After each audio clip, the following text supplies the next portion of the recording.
Hello, audience. Welcome to the 2020 series presented by the New York Film Academy.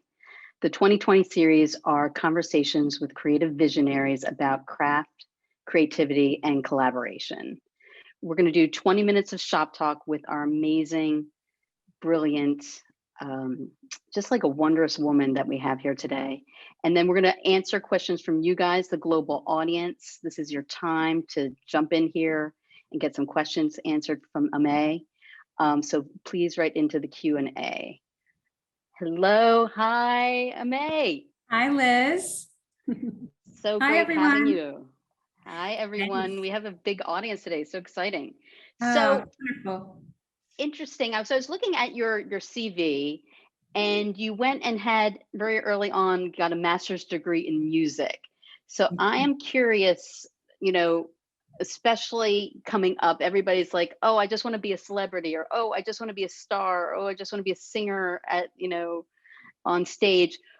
Was that your journey and then you pivoted, or were you doing performing and learning, or tell me a little bit how you got to vocal Great coach? question. So I went into my undergrad as a performer and a teacher. It was always inside of me. So even though I grew up doing musicals and singing anywhere that I could, I was always that teacher, and I was a lover of learning.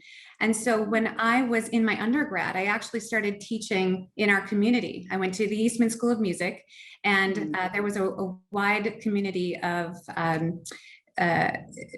students who were hungry to learn from the Eastman School of Music students. So I was one of those. So that was me teaching by the time I was 18. And that hunger of not only learning knowledge for myself, but sharing it with other people has always been inside of me. So then when I went on to get my master's, it was with the specific intention to become a master teacher in vocal pedagogy. What that means is that I learned to break down the anatomy, the structure of the human instrument. And then I learned how to apply that technique, the vocal technique, to the individual. So just to back up a little bit, I had also been learning from master teachers all over the world. I moved every 3 years. My father was in the military. And so I got the unique perspective of studying voice with teachers across the country and across the world. So I was able to garner all of this wonderful knowledge. And because I was a hungry learner, I stored it away. I have notebooks full of information from being a really young student. So someday they're going to clean all that out and go, wow, this is a treasure trove of information. But all that to say that I now, the way I structure my teaching is a conglomeration of all of that wonderful information from my mentors, from my schooling, from my own personal experiences as a performer. And I incorporate the things that I wish that I had learned early on so that I can supply my students with the questions that were always a little bit out of my reach. For instance, when you walk into my voice studio, you're not only learning how to sing, the basics, 101, you are learning how to understand your mind, your body, your process, your modus operandi. You're learning how to organize yourself. You're learning how to understand your vulnerabilities, your mindset. So it takes all of those things to become a performer who is consistent and who doesn't burn out and who can enjoy and be passionate about the art form.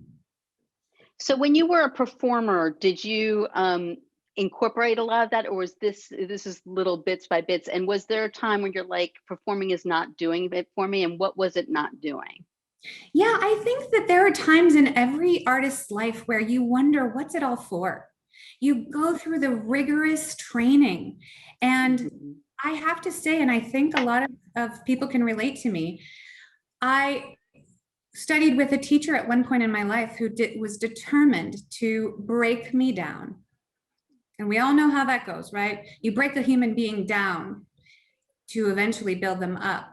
But some people, that's not the way that their body and their mind and their spirit work.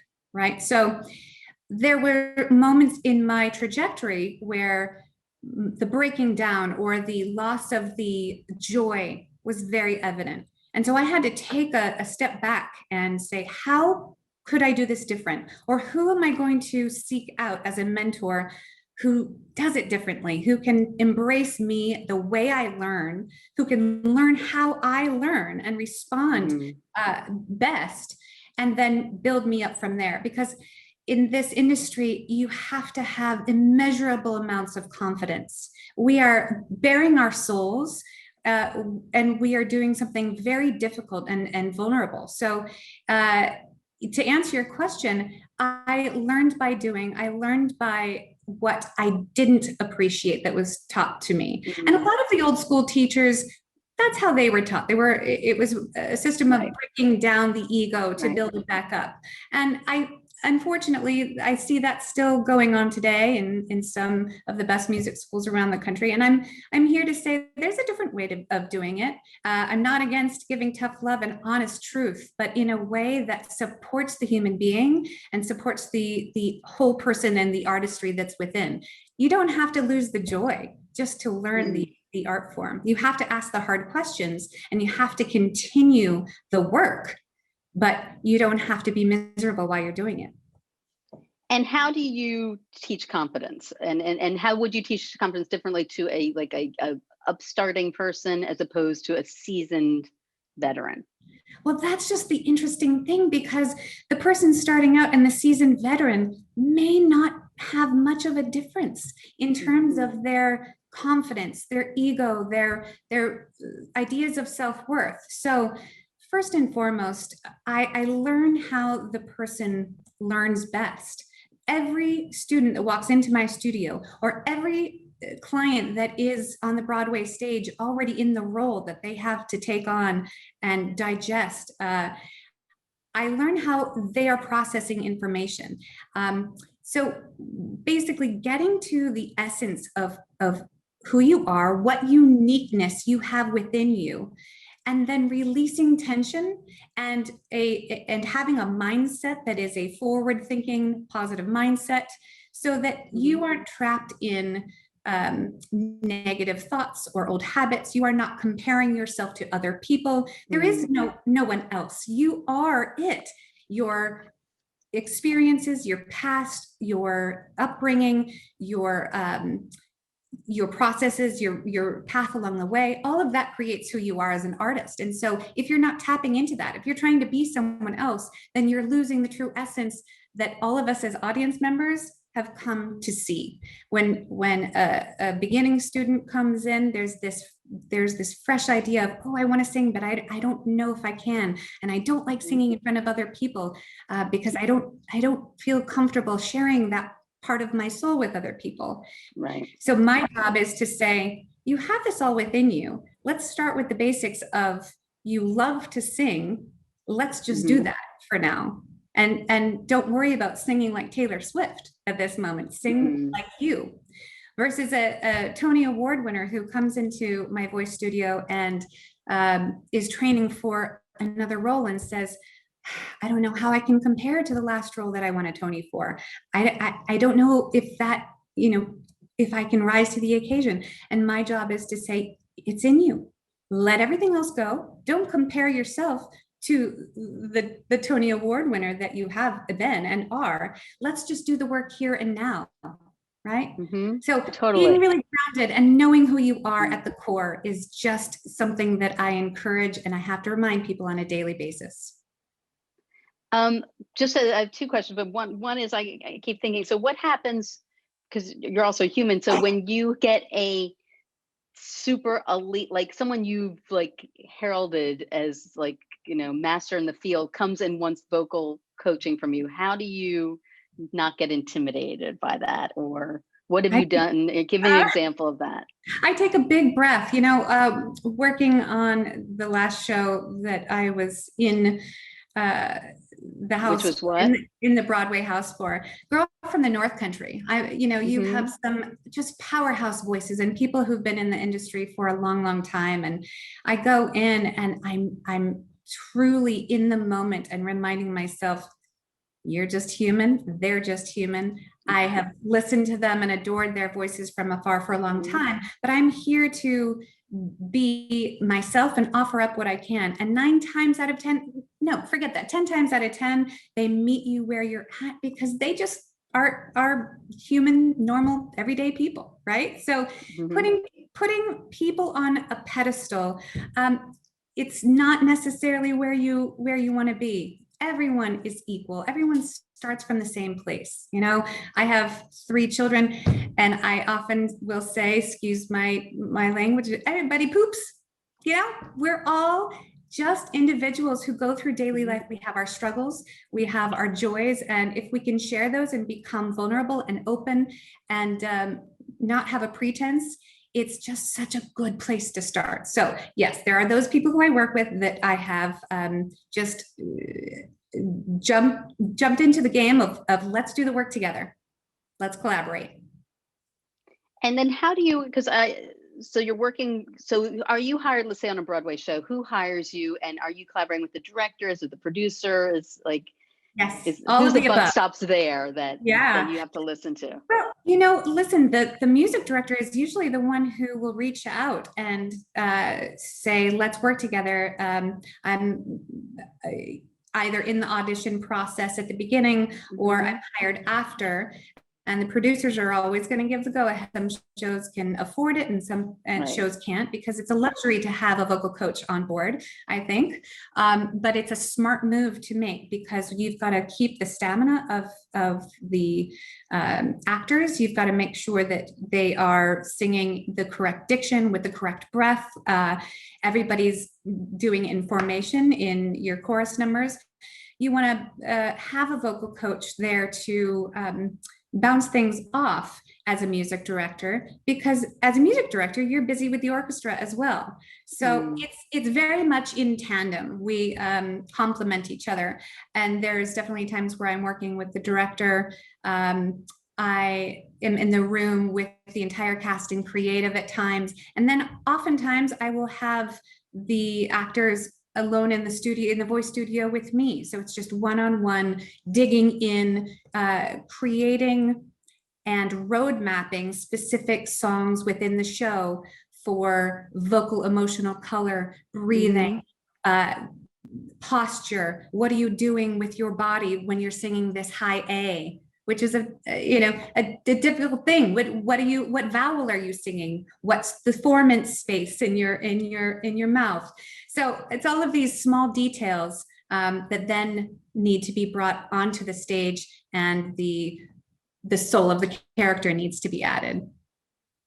And if you weren't there, who is anyone doing that, or is that just then each individual artist is basically monitoring themselves? So yeah, if a production doesn't have the money to bring in a vocal coach, then hopefully these actors have taken it upon themselves to learn their music, learn it well, to road map it, to do all of those things that I talked about with either their own voice teacher outside of the production, or they've got it within themselves to make these artistic choices and technical choices, and hopefully can sustain them through an 8-show-a-week production. Wow. Yeah. Wow. You know, we had a really interesting conversation the other day when we were chatting about being vulnerable and vulnerable when singing. And I would love you to sort of go into more of that, because it's something I never really thought about. But when I think about, you know, the really great historic performances and the voices are cracking, or there's something that I really feel they're telling a story, that to me does say that they're a performer being vulnerable. Absolutely. And I'm so glad you said that. A voice cracking is actually okay. Some of the best performances that I've seen are not by people who are considered singers, great singers. They're people who are sharing their emotions, who are very present, who mean every word that they're singing. And oftentimes it's the people who are not singing so much, right? They are telling the story and they are nuancing every word. So when I'm working with a student, let's say on an audition that they've got to video and send in, it's such a great opportunity to do these video submissions because it is a chance to work for the camera. And I'm sure the New York Film Academy students know all about this. Smaller, more specific. It's capturing the nuance and the finesse of each word. So it's not about being bigger. It's about being small, technically placed in the right place, right? In the right resonance. And now I'm speaking a little bit technically, but the vulnerability shines through when you can be small, and your audience will relate to you. Plus, you'll have so much more fun. If I'm just singing to sing because I like the sound of my voice, or I'm singing because I need to, feel good about how loud I am, I'm missing all the finer nuance. And I'm not touching down into my grounded being of who I am. I'm not being vulnerable. I'm actually putting a wall up, right? If that makes sense, the more I push, the less I'm invested. The smaller, more specific I am, the more vulnerable and open and connected I am to my character, what the words I'm saying, the story I'm telling, and my audience who's listening. Have you ever felt that moment where the hairs are on your arms are raising because you're so in tune with what someone's singing about, so that the beauty of the voice matches the intention and you're just there? That happens to me on a daily basis in my voice studio and when I'm working with singers. And I feel so blessed and so lucky that singers share their vulnerability with me. And it's a very hard place to get to. I think it's something we have to practice all the time as human beings, to be open, vulnerable, know who we are, and stay true to that. I have a technical question I'm just curious about, because so when how do you work with a singer, performer who's on stage and their song needs to go out to the audience? Where are they supposed to be looking, or how are they doing it so it's not general? If it's just one, I'm doing my, solo right now, but not to another actor. So when you are singing to the general, right? And it's not, there's nobody else on stage with you. You are still in your mind singing to someone. You have a job to do. You have an intention. You have a person in your mind. You have the moment before, what just happened to you in that moment to make you have to sing this song. So you're starting from somewhere and you're going to somewhere. What's my objective? What's my goal? It's just, it's the same as in acting. You are always thinking about the idea of what do I want, right? And how can I make sure I get what I want? And the trickiest part is, how can I start small and build? Because in a song, if you give us everything at the beginning, volume-wise,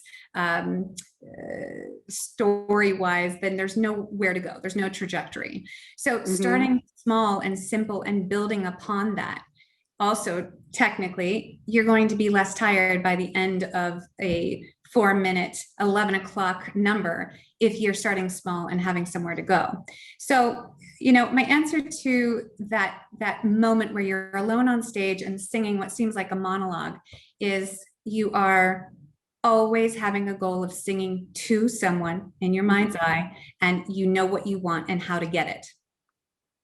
And are you differentiating singing from talking when people bringing the song, but the song is sort of carrying the story a bit? Is there a differentiation in the way you teach your students? Well, I'm going to do a little exercise with you if you don't mind. I'm putting you on the spot. No. Okay.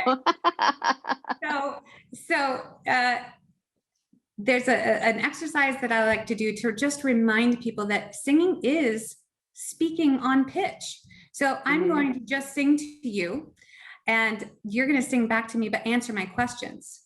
So, oh God, okay. Here we go. What did you have for breakfast? Answer me on those notes, just off the cuff. Go. I had some crackers and seltzer. There we go.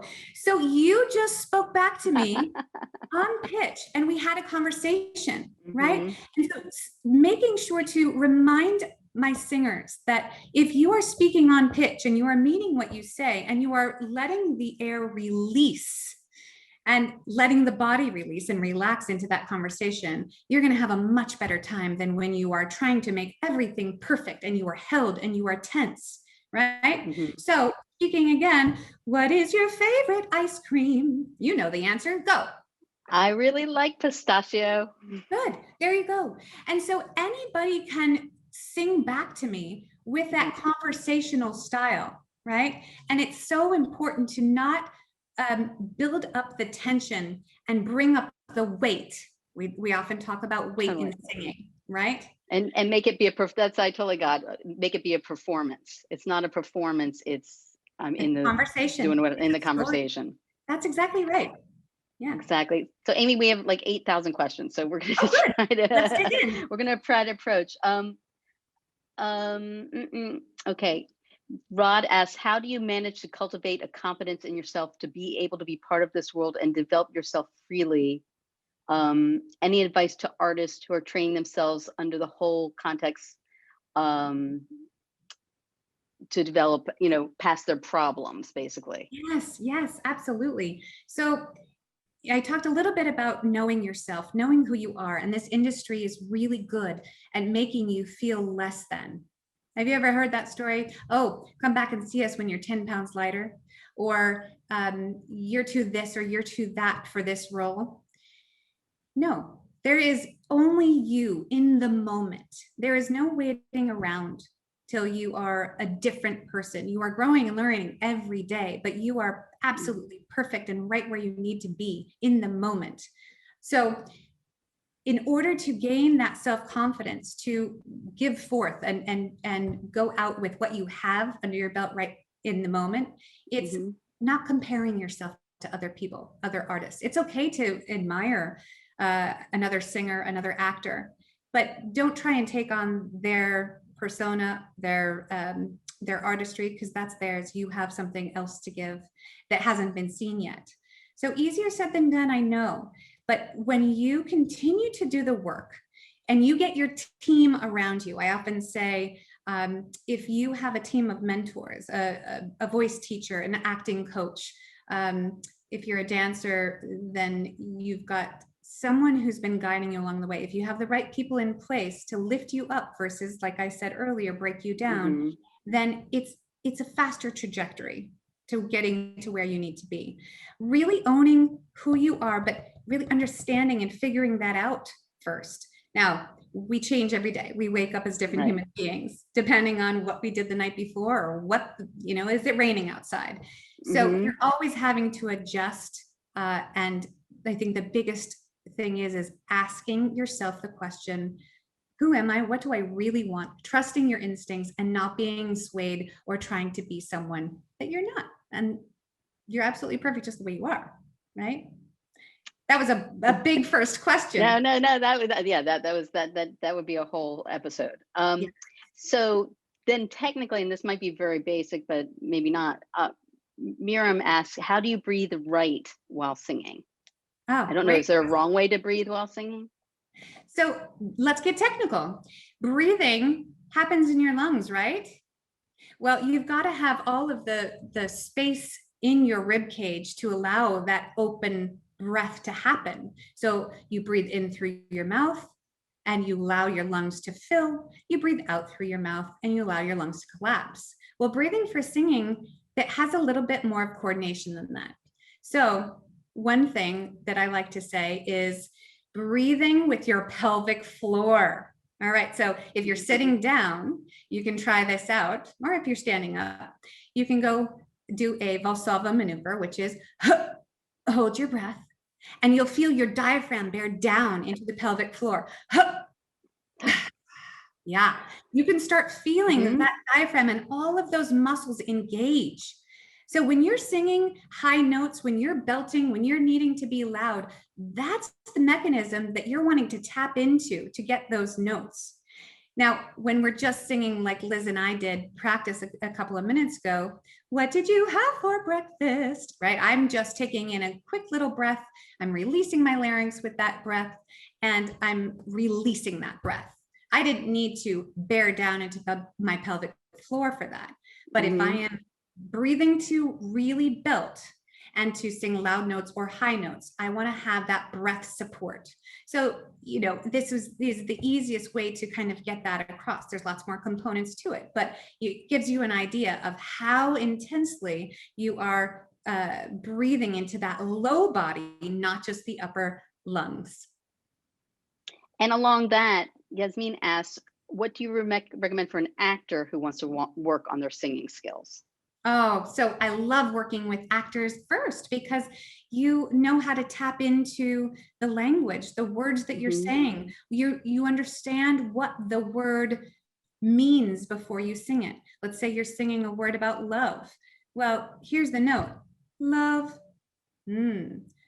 If I want to sing that with vocal emotional color, and I'm coming at it from the story or actor point of view, I'm singing it with maybe a lower volume, maybe more breathiness, more of an open vowel. Maybe I'm singing it in a throatier place or a chestier place. It's all dependent on what your story is. So here's that note, love, boring, right? It's just a note. But then when you give it vocal color and you shape it as an artist would, you've got love, right? So maybe it was a little bit softer. Maybe there was breathiness. Or I'm very excited. I'm going to shout it out to the world, love. And I put vibrato in and I gave a little at the end. You can do so much to shape your or sculpt your voice as an actor. So I say jump in and make some fun sounds, make some funny noises and test out what your words mean to you first, and then add vocal color to match the meaning. That is excellent. That is excellent. And I just can sit and watch you sing all day. That would make me really happy. Ellie asked, my last vocal coach gave me some advice for my mixed voice. I'm not sure what a mixed voice is, but only said it sounded good and healthy when it was straining my voice. Ah, interesting. That can't be right. So what is a mixed voice? Let's start there. How about? What it sounds like is her vocal teacher was saying something sounded good when Ellie was actually feeling strain, if I get that correct. So what the mixed voice is a forward placed head voice. So I can just break this down really quickly. And all of this is little tidbits. You know, we could go on for hours and talk about vocal technique. But so in a nutshell, you've got your head voice, which is maybe a higher, breathier sound. Right? My mixed voice, I like to say that it is a more forward, resonant placed head voice. So my mix sounds more like this. Right?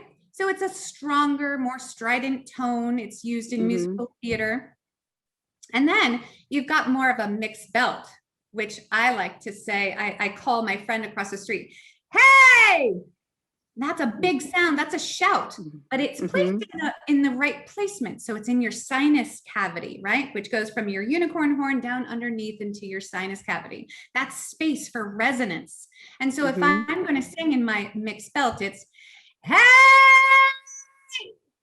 right? So that sounds like a really big full belt, but man, I don't feel it here at all. And I could sustain that 8 shows a week.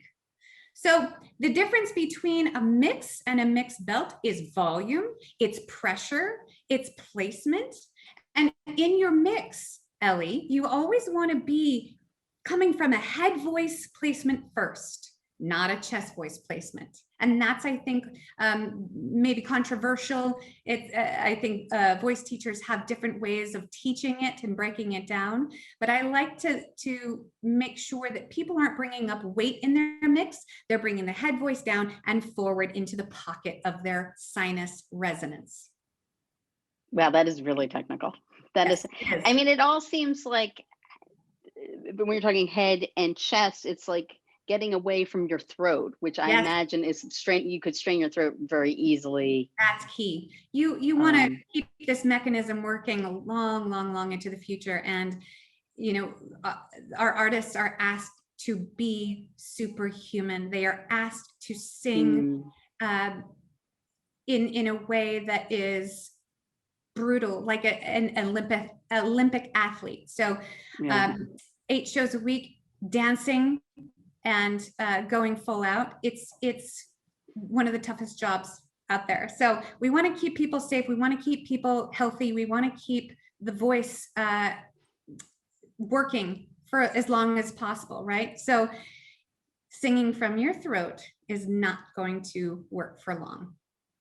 And this might be someone in Russia asked, and I can't pronounce their name. When I sing, sometimes I keep a high note and suddenly my voice trembles. Why is that?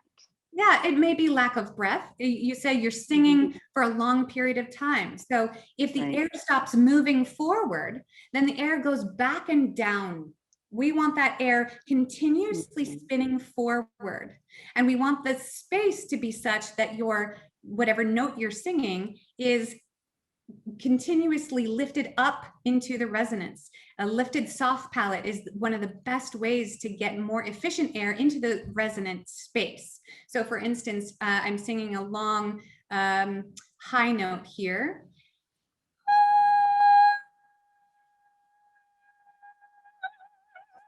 I could sing that for days, and it's so small, it's so tiny, I'm not doing much.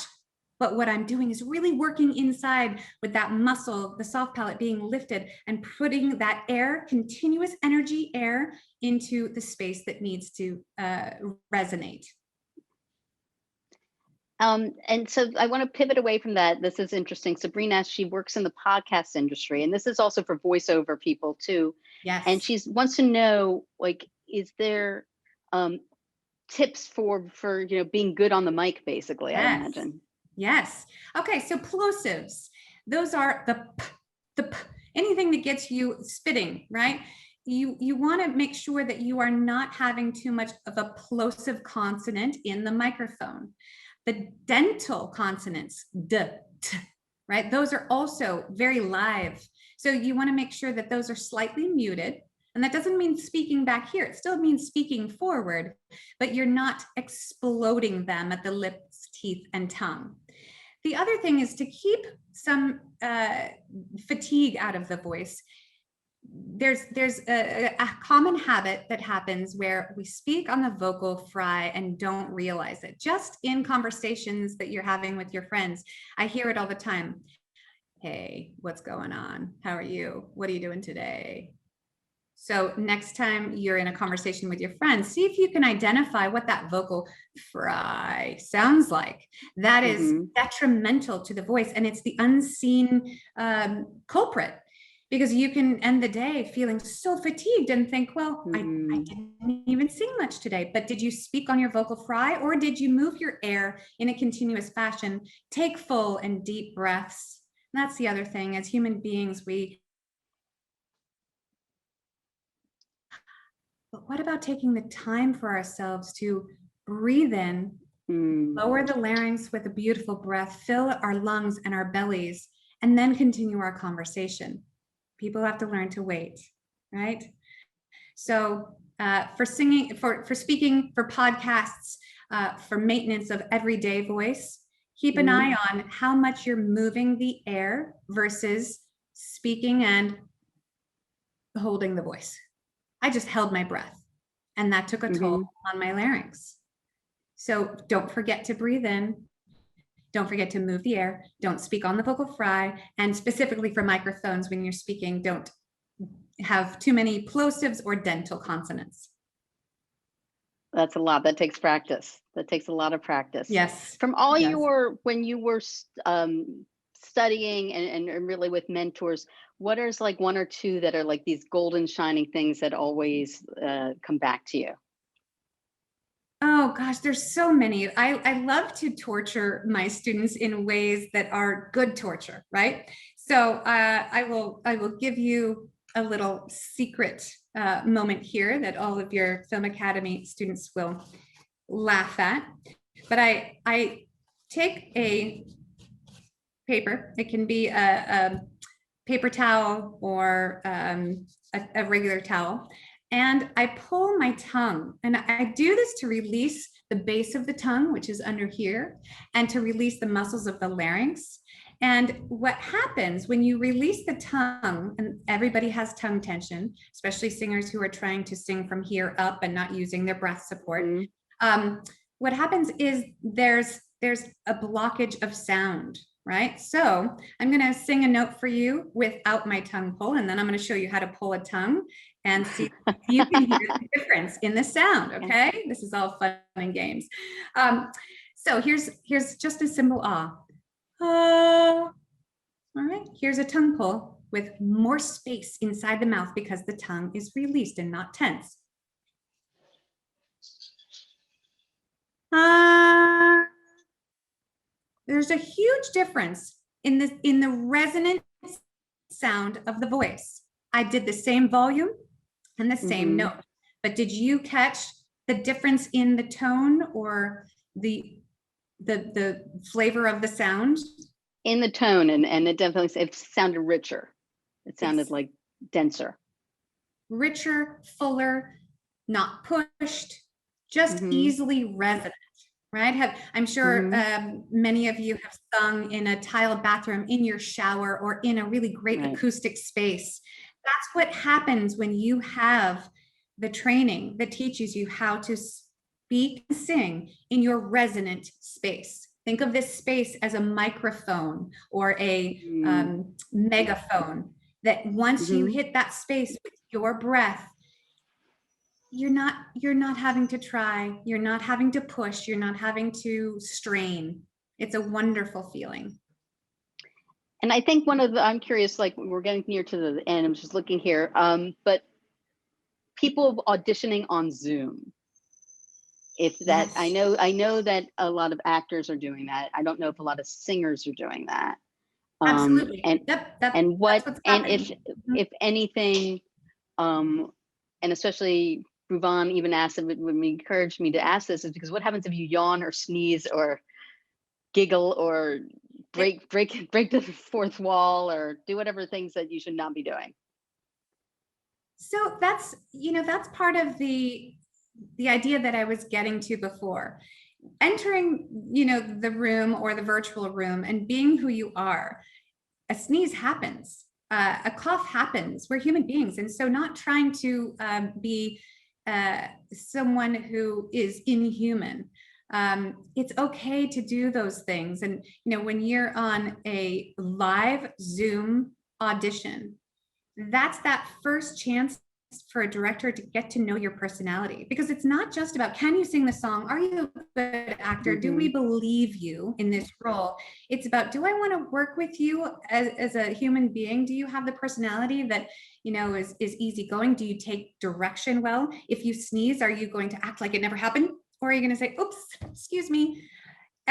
You can be who you are, and it's even more important for a director, a music director, the creative team, to see that you are just like them, one of the team. You can work together, and that can be a relationship that continues further. Hopefully and that so answers the question. No, that's a great answer. So, and then specifically, if you're on a Zoom and say, there's multiple windows that, people are watching you, how have you taught your students how to audition in that way? Like, where do they look, or especially it's the little mini microphone in your computer, like what are you doing with that? So in person, your idea is choosing a space over the head, slightly above. Your sight line is slightly above the whoever's behind the table. Same thing for a Zoom room. You're not necessarily directly looking into the eyes of anyone in front of you. Your sight line is slightly above, so that you can have your focus of who you're singing to and your own storyline, and that there's not a distraction if the director is on their phone or if somebody is writing something down. You're not looking for their approval. You're not looking for their feedback. They're not your partner in the scene. So that it's really important for you to already have in your mind, come in the room. You can settle yourself in, for sure. Take a breath, take a beat. Oftentimes you'll have to get your track ready and press play and ask, can you hear this music okay? And then once you get the go ahead, you are in your zone, you're in your world, and you're still adding the flavor of your own personality, but you are telling the story, and you are in that imaginary world that you're bringing the director and the creative team into, even on Zoom. Fantastic. That's great. Aimée, where can people find you or hear more Yeah. about you or anything like that? Yeah, so I am currently teaching in person and online. I have a voice studio on the Upper West Side of Manhattan. So I'm in New York City.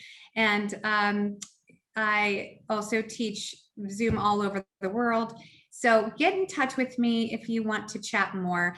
I'm at www.aimeesteele.com, and that's spelled AIMEESTEELE. And you can Fantastic. Thank you, reach out Charlie. anytime. Yep, I'm always open for these wonderful conversations about artistry.